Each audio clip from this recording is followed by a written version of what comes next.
আসসালামু আলাইকুম ফ্ৰেণ্ডছ। যিহেতু বহুত গৰম পৰিছে, সেইবাবে টেঙা দাইল অকণমান দুপৰীয়া সাজত হ'লে খুব ভাল লাগে নহয়নে? খৰিচা দিয়া মাছৰ টেঙা কেনেকৈনো বনালোঁ চাওঁ আহকচোন। তাৰ বাবে মই লৈছোঁ এয়া ভজা মাছ কেইপিচমান, তাৰপিছতে এয়া কচু কেইপিচমান, দাইল, কেঁচা জলকীয়া দুটা, আৰু এয়া খৰিচা, এয়া ঢেকীয়া শাক কেইডালমান, আৰু এয়া নহৰু। এই ঢেকীয়া শাকটো দিলে মাছৰ টেঙাখন খুবেই ধুনীয়া হয় খাবলৈ, একেবাৰে অলপ পিছল পিছলো লাগে, খুব ভাল লাগে। এয়া প্ৰথমতে মই ঢেকীয়া শাককেইডাল মিহি মিহিকৈ কুটি ল'লোঁ, যিমান পাৰোঁ সিমান মিহিকৈ কাটি লৈছোঁ। এয়া চব মিহি মিহিকৈ মই গোটেইখিনি কুটি ল'লোঁ। বহুত বেছি দিব নালাগে, আকৌ অলপ কেইডালমান দিলেও হৈ যায়, সৰুকৈ মুঠি এটা। তাৰপিছতে নহৰু কেইটামান মই থেতালিয়াই ল'লোঁ। এইদৰে বহুত বেছিও নালাগে, মই এনেদৰে থেতালিয়াই লৈছোঁ। দেখিলে ইমান কেইটামান ল'লেই হ'ল। তাৰপিছতে এয়া পেন এখন পাতি মই তাত তেল গৰম কৰি ল'লোঁ।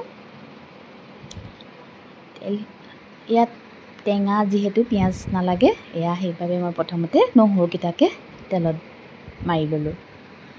মোৰ নহৰুকেইটা ৰঙচুৱা পৰিলত এয়া মই প্ৰথমতে খৰিচাখিনি দি ল'লোঁ। খৰিচাৰ চেণ্টটোৱে বহুত ভাল লাগে নহয়নে? গোটেই তৰকাৰীখিনিয়ে খাই ভাল লাগে খৰিচা দিলে, মোৰ বৰ প্ৰিয়।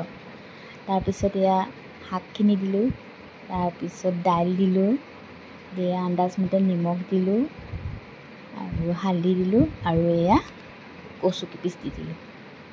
দি পেলাই এইদৰে মই পানী অলপ দি দিলোঁ সিজিবৰ বাবে, পানী দি ঢাকন মাৰি থৈ দিলোঁ। এইদৰে আধা ঘণ্টামান হোৱাৰ পিছত, যিহেতু কচু আছে অলপ দেৰি লাগে সিজিবলৈ, এয়া মোৰ দাইলখিনি মাছৰ জোলখিনি হৈ গ'ল, খৰিচা টেঙাৰ জোল। এয়া খৰিচা, মাছ আৰু কচু দিয়া জোলকণ সঁচাই খুব ভাল লাগিলে খাই, বহুত টেষ্টি হৈছিলে। আপোনালোকেও বনাই খাবচোন গৰমত, এই কচুটো দিলে বহুত ভাল লাগে খাই। মাছ, কচু, খৰিচা সেইকেইটা খুব টেষ্টি হয় জোলকণ। এয়া দেখিলেনে?